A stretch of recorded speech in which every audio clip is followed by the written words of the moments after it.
Anong mamulot? Dayon. Bumababa ka, meron na. Ay, ayaw ko doon. Uy, bahala ka.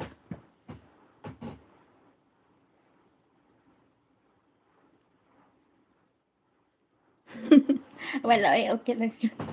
Okay lang yun, Ryan.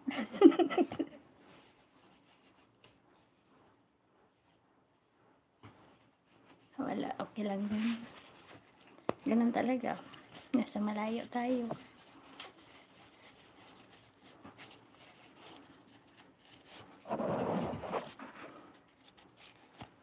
Namulot talaga ng bomba, no?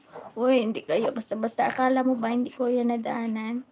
Nung nagbarin ako, nadaanan ko rin yan, uy. Ang hirap kaya yan. Nung naranasan ko yan, 2011, February 14. Nadaanan ko yung gira sa sa Bahrain. Hindi rin basta-basta ang naano ko, nadaanan ko doon. Akala ko katapusan ko na yung buhay. Grabe, sobra. Basta ang ano ko na lang noon.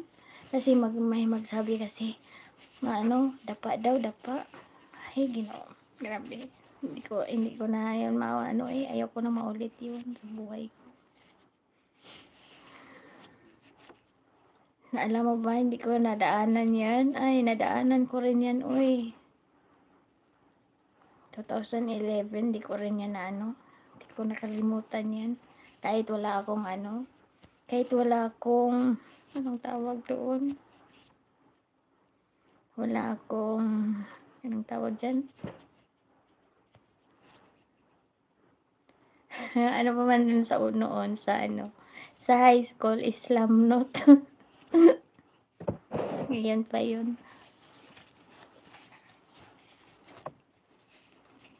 Mahirap din ang gera, uy. Natatakot na ako dyan. Kasi laging putukan. Ay, grabe. Pag may putok, may patay talaga yun. Nadaanan ko rin yan. Di rin yan basta-basta, uy. Diyos ko. Naka 3 years pa naman ako ng Bahrain.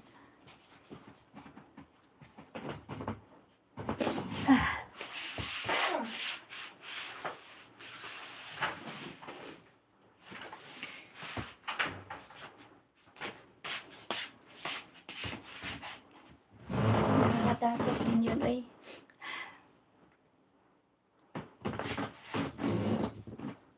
Mamulot ng bomba talaga.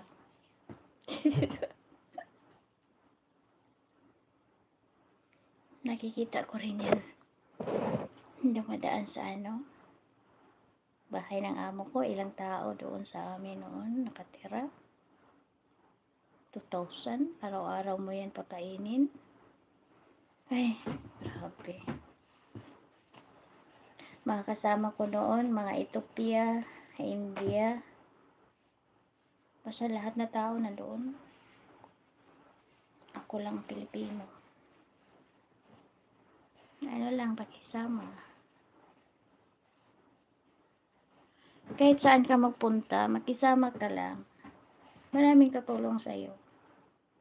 Huwag ka lang pabalang-balang sa mga mo. Basta pakisama. Mag-trust ka lang sa sarili mo. At ayan. Magdasal.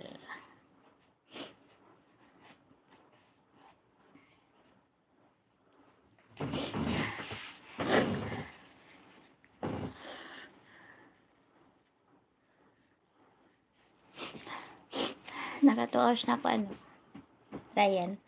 Andyan ka lang. Ang haba naman ng topic natin. Ba't nakapunta na tayo doon? Sa luto-luto lang naman tayo. Si Sis Ellen Paraon nagpabisita kanina. Himala din kasi hindi ako tinawag ng boss ko.